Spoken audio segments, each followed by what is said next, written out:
ኢትዮጵያዊ ነኝ ብለህ ልትጨፍር አትችልም። ትጠፋለህ። የጊዜ ጉዳይ ነው። ትጠፋለህ። በጣም ሲበዛ ታጋሾች ነን።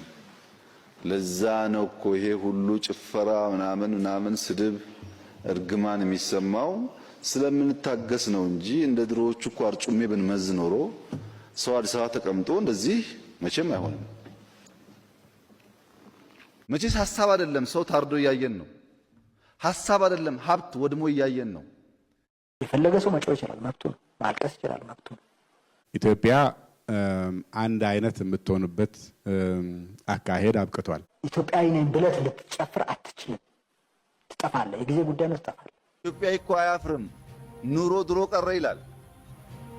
ራሳችንን የምንሸውደው ያልነበረን ትናንትና በማድነቅ ነው።